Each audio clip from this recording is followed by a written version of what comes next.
Hello, let me quickly show you how you can apply to the Nova Scotia College of Nursing through the expedited licensure process, which they newly launched on the 1st of May.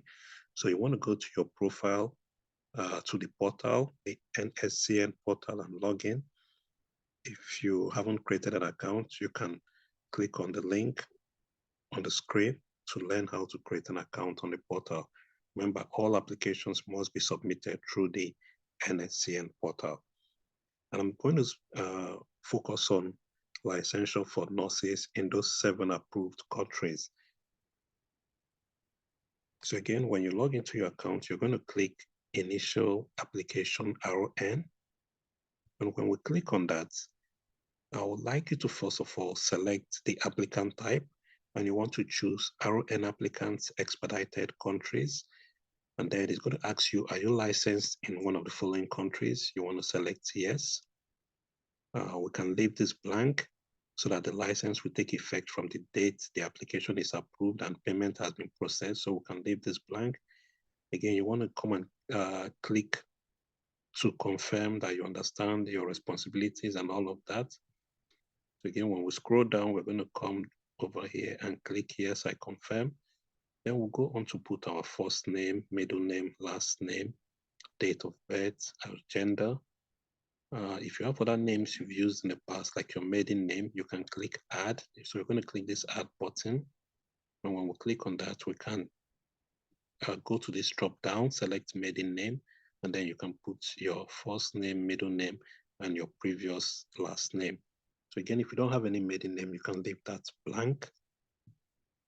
Then we're going to scroll down to languages. So you want to come and click add and include a language. Maybe you can put in English language if you're fluent in English, both speaking and writing.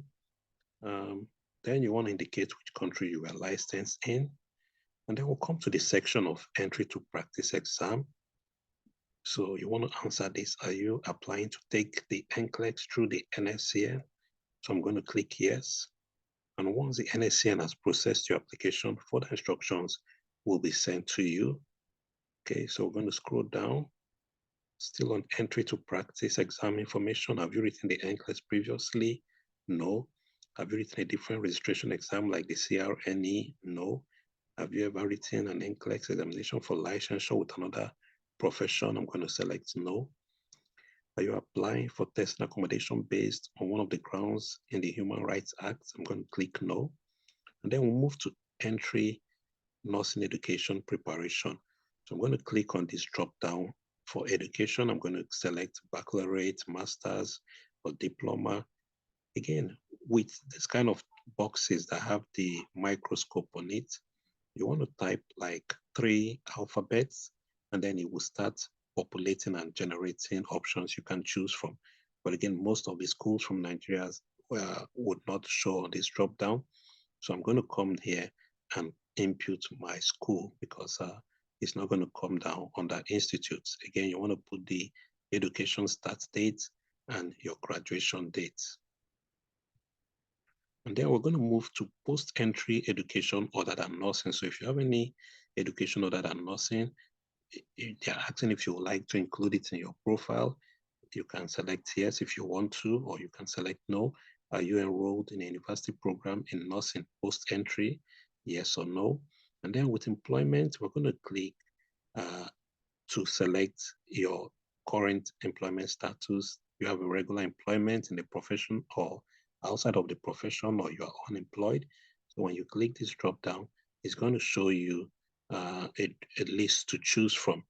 So again, you're going to add your organization in terms of adding employment. So when we click to add, it's going to show. So again, with this organization, if your employer is not listed here, you want to check this box that your employer is not listed here. And then you want to put your title, your start date, your status, your primary area of responsibility. So these are all drop-down boxes. You will need to select the appropriate one that fits your category.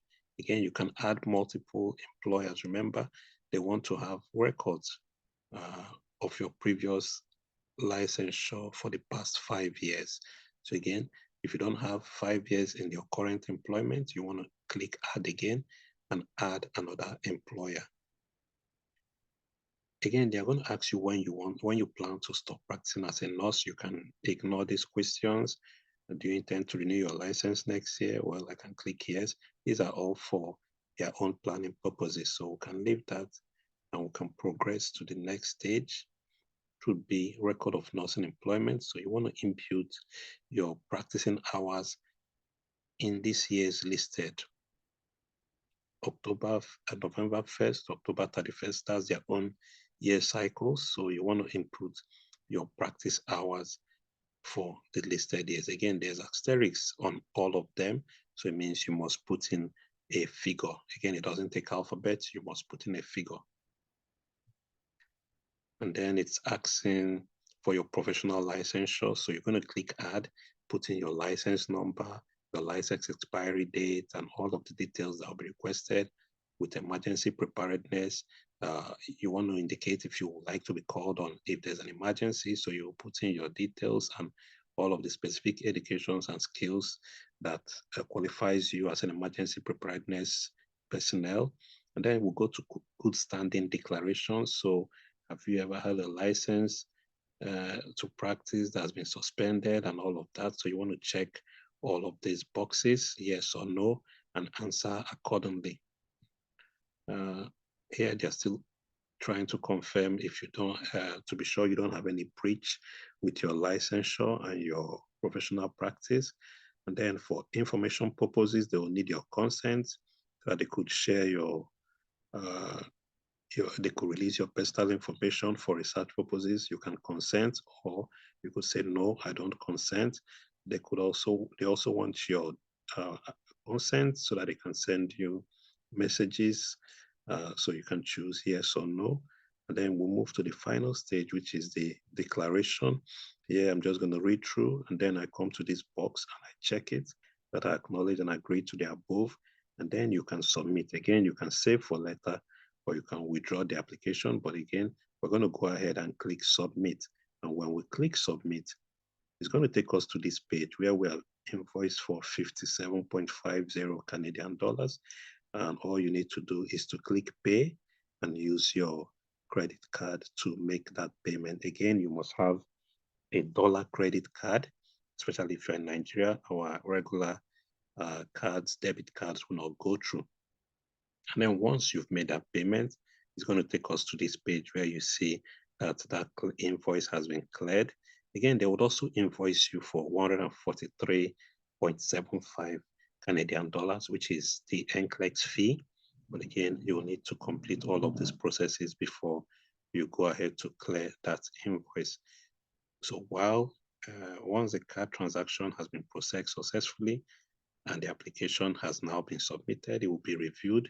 Once they receive your payment afterwards, you'll need to fill this registration licensure verification, send it to the Nursing and Midwifery Council of Nigeria, and then you would also need to proceed with your criminal record check. I'll do a video on how you can go ahead to process this, and that's how you want to send in your application with the Nova Scotia College of Nursing.